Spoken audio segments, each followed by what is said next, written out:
آج ہم ایک ایسی قدیم اور طاقتور قوم کی کہانی جانیں گے جن کی داستان میں دراصل ہم سب کے لیے ایک بہت گہرا سبق چھپا ہے۔ چلیے قوم عاد کی اس حیرت انگیز دنیا میں قدم رکھتے ہیں۔ یہ تھا وہ سوال جو قوم عاد نے اپنے غرور کے عروج پر بلند کیا۔ ہم سے زیادہ طاقتور کون ہے؟ یہی ایک سوال، یہی ایک سوچ ان کی پوری کہانی کا مرکز ہے۔ ایک ایسی داستان جو بتاتی ہے کہ تکبر کا انجام کیا ہوتا ہے۔ تو آئیے سب سے پہلے یہ سمجھتے ہیں کہ آخر قوم عاد اتنی طاقتور تھی کیسے؟ وہ کیا چیز تھی جس نے انہیں اتنا بے مثال بنا دیا تھا؟ ذرا تصور کریں آج کے یمن اور عمان کے بیچ پھیلے وسیع و عریض ریگستان کا، جسے احقاف کہا جاتا تھا۔ یہاں قوم عاد آباد تھی، اور ان کے بارے میں کہا جاتا تھا کہ ان کے جسم پہاڑوں کی طرح مضبوط اور قداور تھے۔ اور بات صرف جسمانی طاقت کی نہیں تھی، ان کی انجینئرنگ، ان کی تعمیرات وہ بھی کمال کی تھیں۔ انہوں نے ایک شاندار شہر بسایا، ارم ذات العماد، یعنی ستونوں والا شہر، جہاں آسمان سے باتیں کرتے محلات اور پتھر کے بنے دیو ہیکل گھر تھے۔ ایسا لگتا تھا کہ ان کے ستونوں نے آسمان کو تھام رکھا ہو۔ لیکن ان کی سب سے بڑی کمزوری یہی طاقت بن گئی۔ جب اللہ کی دی ہوئی نعمتیں جیسے کہ یہ بے پناہ طاقت اور وسائل شکر گزاری کے بجائے غرور کی وجہ بن جائیں تو وہ تباہی لانے والے تکبر میں بدل جاتی ہیں۔ قوم عاد اپنی طاقت کے نشے میں یہ بھول ہی گئی کہ یہ سب کچھ انہیں عطا کس نے کیا ہے۔ تو جب یہ قوم اپنی طاقت کے نشے میں ہر حد سے گزر رہی تھی تو اللہ نے انہی میں سے ایک نبی بھیجا جو عقل اور ایمان کی آواز بن کر ان کے سامنے آئے۔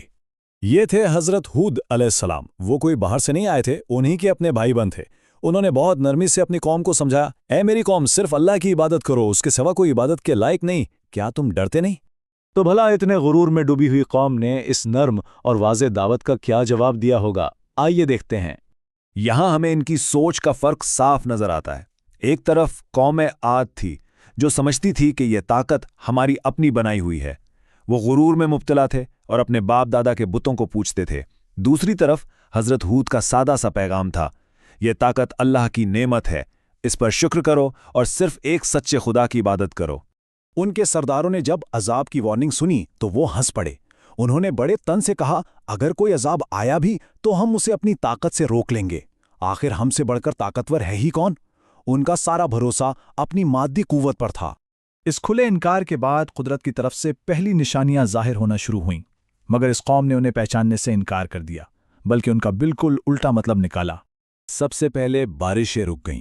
شدید قحط سالی نے زمین کو خشک کر دیا، فصلیں سوکھ گئیں، لیکن انہوں نے اسے ایک معمولی موسمی تبدیلی سمجھا۔ انہیں پورا یقین تھا کہ وہ اپنی طاقت سے اس مشکل پر قابو پا لیں گے۔ پھر ایک دن آسمان پر ایک بہت بڑا گہرا بادل نظر آیا۔ اسے دیکھ کر وہ خوشی سے چیخنے لگے، کہنے لگے، لو، رحمت کی بارش آ رہی ہے۔ مگر حضرت ہود نے جب اس بادل کو دیکھا تو انہوں نے اپنی قوم کو آخری بار خبردار کیا۔ انہوں نے کہا، یہ وہ نہیں ہے جس کی تم امید کر رہے ہو، یہ ایک ایسی آندھی ہے جس میں دردناک عذاب چھپا ہے۔ اور پھر وہ لمحہ آ ہی گیا جس سے انہیں ڈرایا جا رہا تھا، ایک ایسی تباہ کن آندھی جس نے اس پوری تہذیب کو جڑ سے اکھاڑ کر پھینک دیا۔ اور یہ عذاب کوئی 1-2 گھنٹے کا نہیں تھا، یہ پورے 7 راتوں اور 8 دنوں تک مسلسل جاری رہا، لگاتار، بغیر رکے۔ یہ کوئی عام ہوا نہیں تھی، یہ ایک شدید یخ بستہ اور غضبناک آندھی تھی جس نے ہر چیز کو تہس نہس کر دیا۔